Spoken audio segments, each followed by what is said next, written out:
Hello, I'm Leo Kokkonen. I'm founder of Pole Bicycle Company and I'm the engineer of these bikes.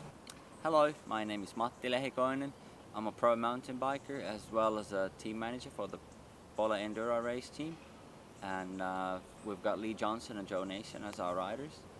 And we've decided to do some tutorial videos for you guys. And let's see what we got for you. Okay, Matti, can you tell me a little bit about your background so we can get people to relate what kind of level of advice we're getting here? Well, in my heyday, I've won a couple of World Cup downhill races. One of the more memorable was definitely winning Champrix in 2007, and that was a famous race where Sam had a bit of a crash and came down in the rain.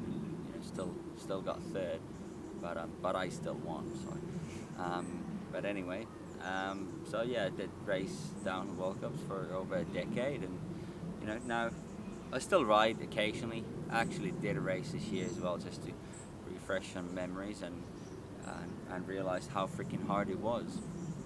So we've decided to share some ideas and give you guys some tips and help consumers to avoid some mistakes which are very common amongst the riders that are not so advanced in their skill level. So basically I have started mountain biking, downhill mountain biking roughly at 2009. So I have 10 years of experience of riding from zero basically to bicycle engineer. And I've learned a bunch of stuff watching pro riders, trying to learn the skills from tips from here and there. And since we have been working with Matti, he's given me a few tips. And even though I've been, I would say, a little bit better than the average rider if we look at race results, but then I've gained so much better at some areas that are actually really basic stuff on mountain biking. So Matti, can you explain a little bit how have you seen me to evolve when you have been giving me some advices? Well, there hasn't been any major problems with any riding. It's just a couple little things like putting your elbows maybe a little bit higher up and shifting your weight just a little bit more forwards and standing quite central on the bike. So and just getting a little bit more like foot and leg movement as well. So that gives you some more playfulness on your riding and be more alive on the bike. And I think it's helped you quite a bit over the short period of time that we've actually had a chance to ride together and sort of do a bit of coaching. Definitely it's been a help. Like it's not just shows on race results, but it shows when you ride, you can really see that you're riding differently. Is it more effortless? Well, I'd say it just looks better and it's effortless. And I feel more effortless when I'm riding, and first time I realized that like only the elbow positioning helped me significantly in one test that we made. So we were testing about the hand grip and the bike sizing difference. So we had two different bikes. You can read it from our website. I will put the link here. So after the test, I changed my riding style with your tips, and my time on the run bettered significantly, and I didn't feel as tired. So that was the only thing that I put my elbows a little bit up. So what is the reason that this helps so much? What do you think? I think it helps you out by putting your elbows up. You can use your upper body muscles a little bit better. You get more strength on transfer to your bike, so you get better upper body stability. Your handlebar stability is way better. It also shifts your weight a little bit forwards. So it's just like little tweaks, but it makes a massive difference. Also, you just use different parts different muscles in your arms, so it doesn't wear you out and you don't feel as fatigued so quickly. So yeah, just After the test, I asked my physician what does he think, and he's not a bicycle rider. He wanted me to show him how we are on the bike, and I showed him the elbows down versus elbows up, and he was immediately, that's stronger. And he said that I can get the muscle here. It's same as bench press. So if you try to bench press your elbows like this versus like this, so you get much more power out of your system. And what you said when we were riding, I looked stiff on the bike, so putting the elbows up, and then by putting the weight so that I don't put so much weight on the hands, also created a better, more lively riding position. So that's what I learned. yeah, I think so. Like if you stand a little bit, you kind of have heavy feet and light arms, and put your elbows up, it just naturally moves you into a better riding position. You were racing EWS a few weeks back. So when I called you after the race, and you were saying that the bike helped you a lot with the really big descents, can you tell me more about it? Well, I'm just massively out of shape and don't have any strength. So I felt like I just wasn't going over the bars. I had like so much more confidence in riding just because like the long wheelbase and the stability, it just made it so much easier for me to ride. And obviously, well, the descents were long, like there's 10 minutes descent, so you gotta be fit and prepared for it.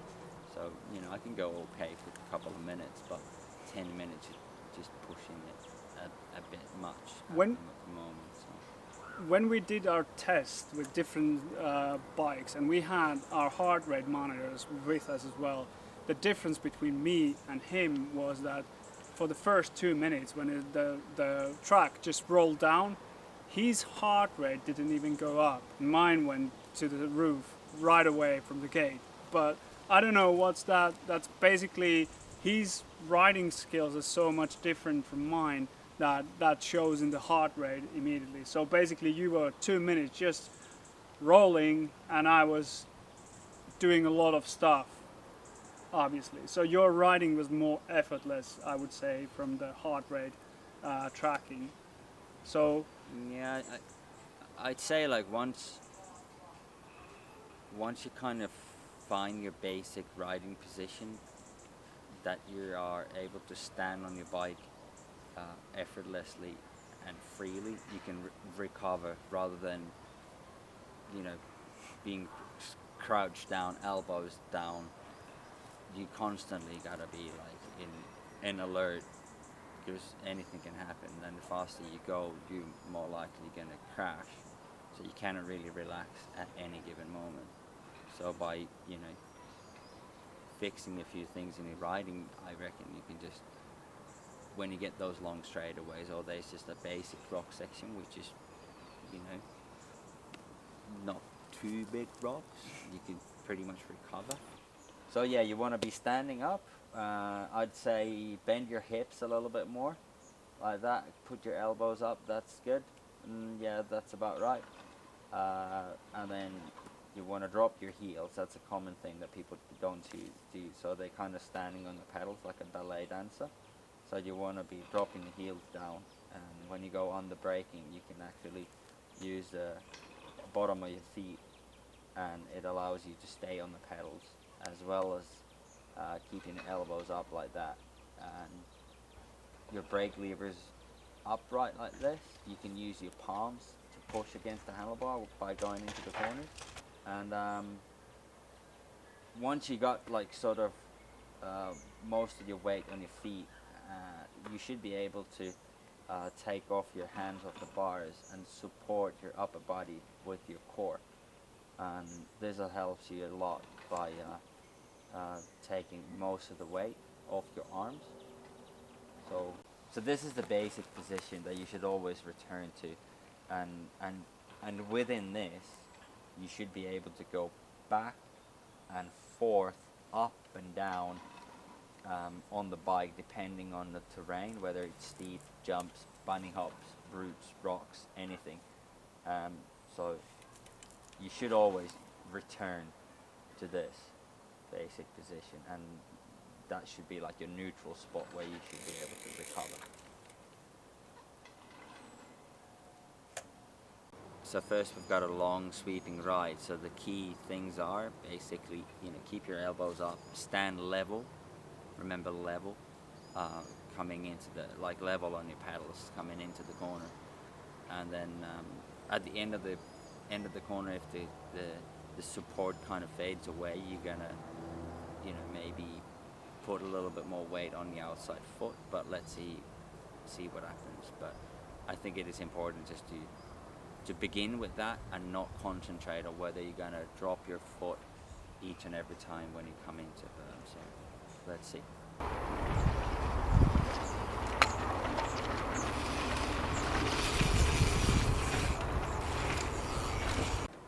So and then we've got an unsupported corner. Let's see what happens. Usually, there's so many variables that it just, you never know what's going to happen and what is the exact, what is the perfect way of riding and how you should be riding. So everybody different. Everyone's got their own style. It's just you just gotta pick up the right things. But the basics are still keeping the weight in center. Yes, for sure.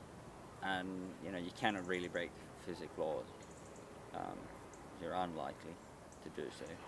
So yeah, let's see what happens. Should we try like two different options here as well, like dropping the foot and trying to be alert to put the foot down if we got out of grip or something like that, and then try to rail it with both feet flat?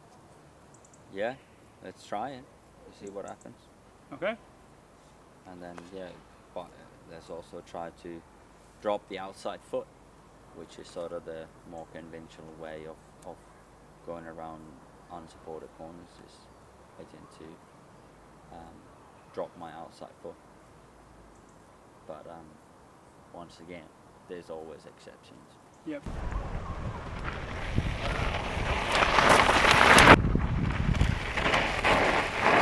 Oikein näin.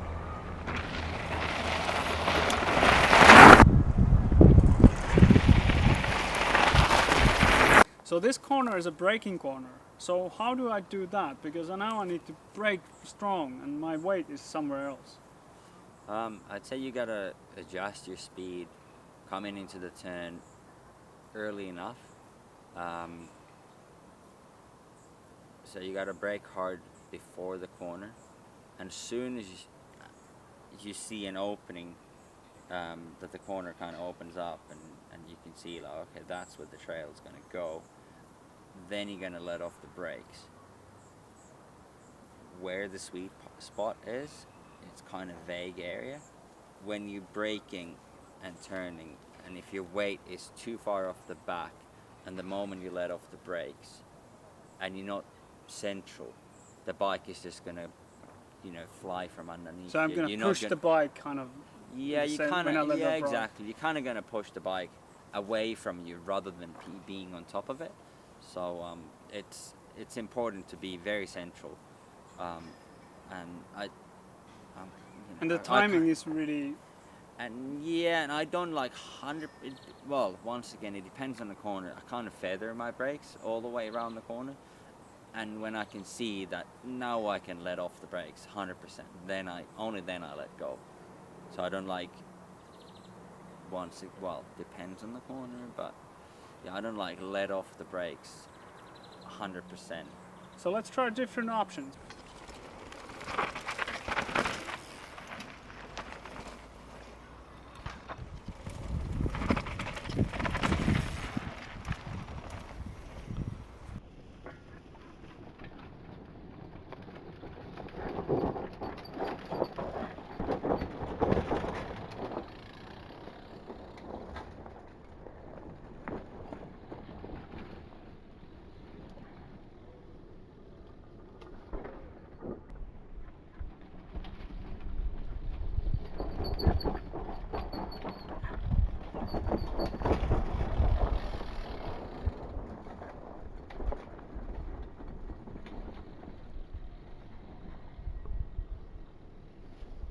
So what I've learned throughout my history of sports is that the best guys are usually a lot better in basic skills, like what we're trying to break up here. So keeping your weight in the center, elbows up, like the riding posture, good. So let's try to do it in reverse. So you have teach me already a lot of you improved my riding a lot with your tips, but let's try to go back. So we try to put the outside foot down every time in the corner, elbows down, weight back, and let's see what happens.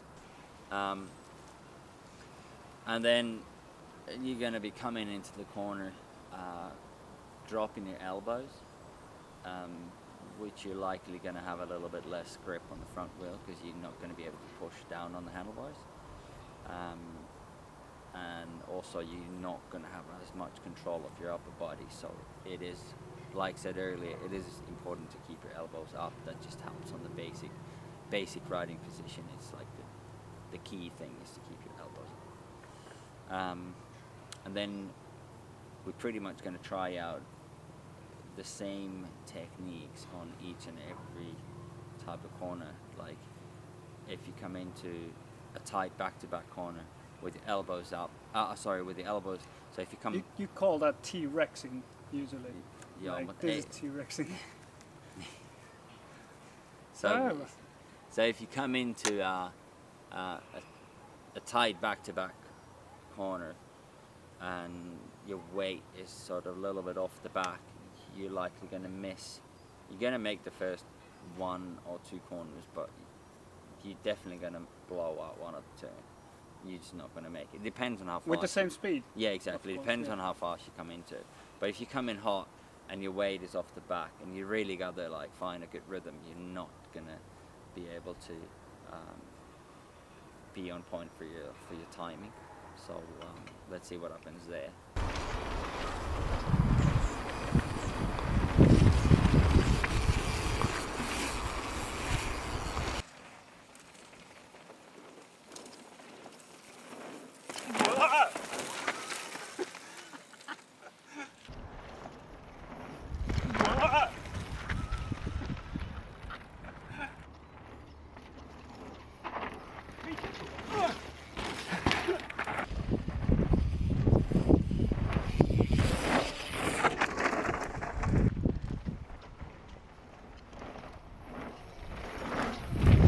And it's only a matter of inches, really, how far forwards you gotta go, and when you're too far back and when you're too far forwards.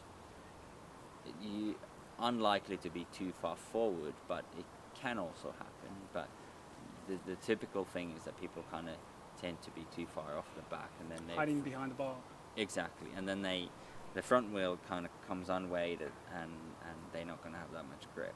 Well, it doesn't, and then it's just a massive snowball effect because you're trying to compensate on something by, feeling like you're gonna, blow out corners and go over the bar, and then you go even further back and then it just escalates into a nightmare and nothing's working out. When I'm too far back, I feel like the bike is turning, but my mass is still moving forward. So I'm gonna try to catch up my bike whenever I go to the berm, and that usually happens when I'm really tired.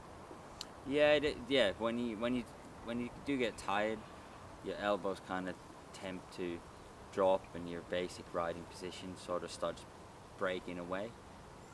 So it is important to sort of remind yourself as well on longer runs to remember to keep the elbows up, because it helps so much.